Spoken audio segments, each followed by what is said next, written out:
Halo, hai. Assalamualaikum dan salam sejahtera. Sedikit kronologi kes berkaitan gangguan waktu bertugas.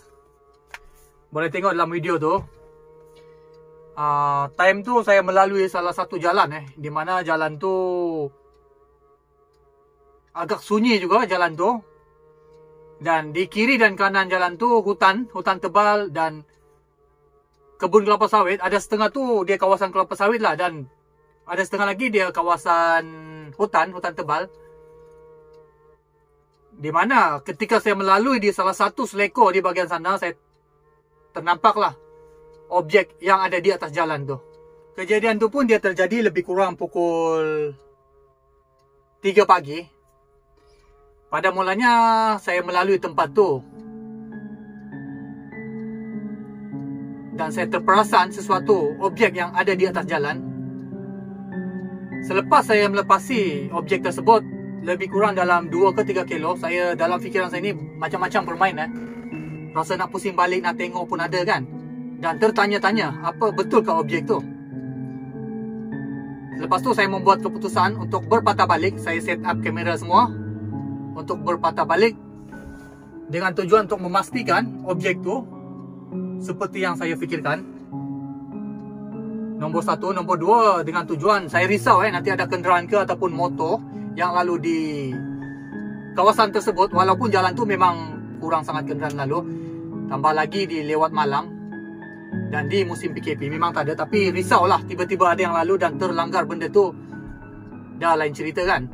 So saya membuat keputusan lah untuk berpatah balik untuk melihat objek tu. Selepas tu saya tengok di kawasan sekeliling, tak ada benda lah pun juga kan. Dan saya masih tertanya-tanya siapa yang letak benda tu dekat sana. Pun tak tahu adakah hantu ataupun jembalang. Tapi yang tu saya tak boleh komen lebih-lebih. Kita berfikir secara logik je, okey? Mungkinlah orang yang letak, sama ada diorang nak samun ataupun diorang saja nak takut-takutkan orang. Tapi pelik juga, tengah-tengah hutan. Jalan tu memang di sekitar sana tu memang tak ada rumah lah, okey? Tempat tu pun kiri kanan hutan dan kawasan sawit, memang agak menyeramkan juga. Setiap orang tu dia memang ada pengalaman tersendirilah di atas jalan macam mana. Sama ada ketika waktu bertugas ataupun bukan waktu bertugas.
Tak tahu siapa letak benda ni dekat sini.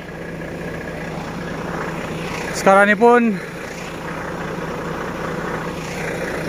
saya dah tengok sekeliling sini. Setakat ni tak nampak apa. Mungkin orang nak samun ke, ataupun sebaliknya.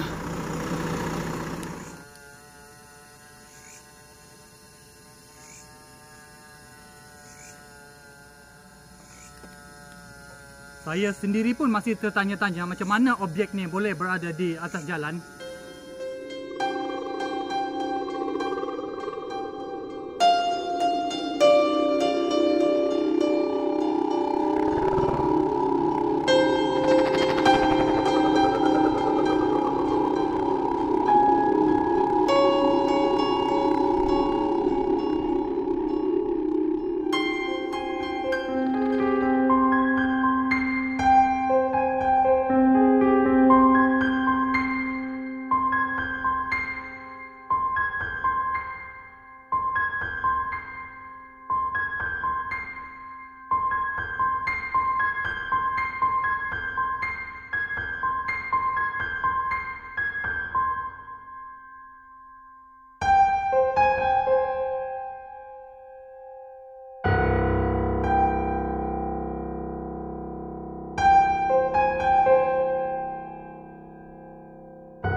Apapun, sedekahkan Al-Fatihah. Semua yang ada dekat sini, insyaAllah diorang akan selamat. Al-Fatihah.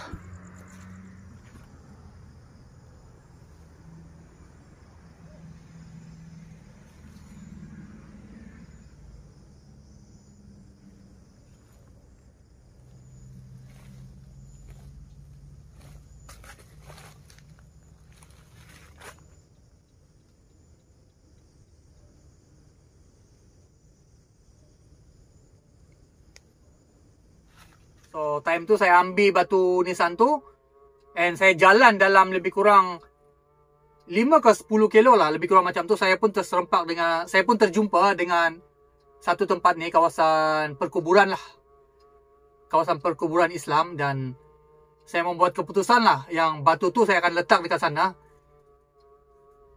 Tapi saya pun time tu saya memang tak boleh lama, sebab saya risau juga kan. Kita masuk time tu pukul, saya masuk lebih kurang, saya masuk dekat kawasan perkuburan tu dalam dekat-dekat pukul 4 pagi lah, lebih kurang macam tu, dekat-dekat pukul 4 pagi. Risau juga nanti orang tengok pun, apa orang ni buat masuk sana kan. Lagipun kawasan perkuburan tu dia memang agak jauh jugalah dari penempatan, memang tak ada orang dekat sana. Tapi tak ada benda pun. Okey, tak ada benda pun yang kita perlu takutkan ke ataupun risaukan, sebab satu hari nanti pun kita semua pun akan masuk dekat dalam tu juga. Seorang-seorang duduk dekat bawah tu. Cuma hanya lagi kita bersedia ataupun tak lah, itu sajalah. Yang pastinya kematian tu memang datang secara tiba-tiba dan secara mengejut. So,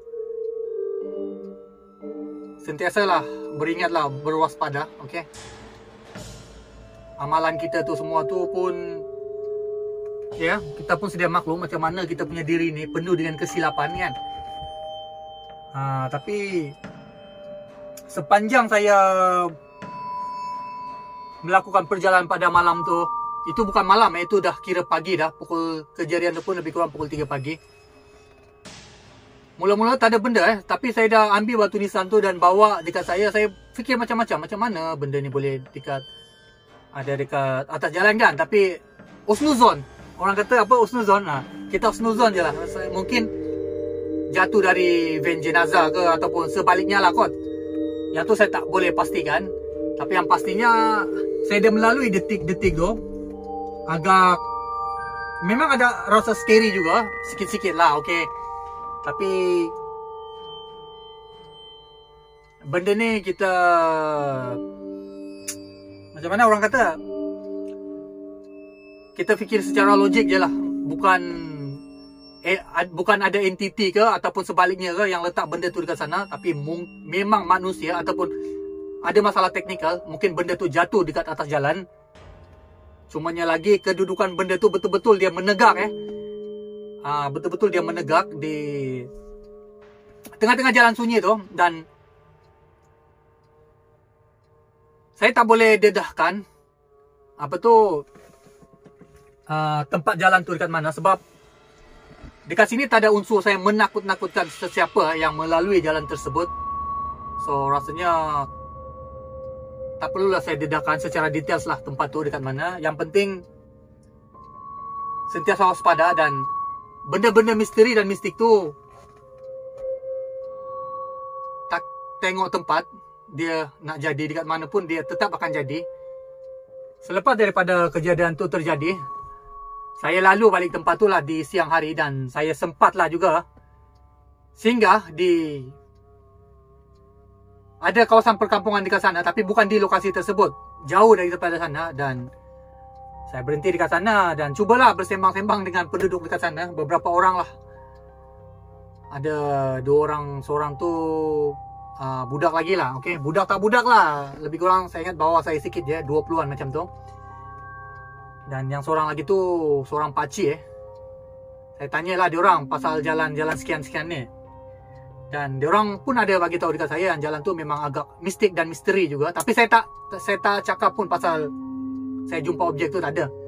Saya cuma nak tahu serba sedikit lah tentang sejarah jalan tu, dan diorang bagi tahu jalan tu memang jalan yang digunakan, jalan lama yang digunakan lah penduduk di sekitar situ suatu ketika dahulu.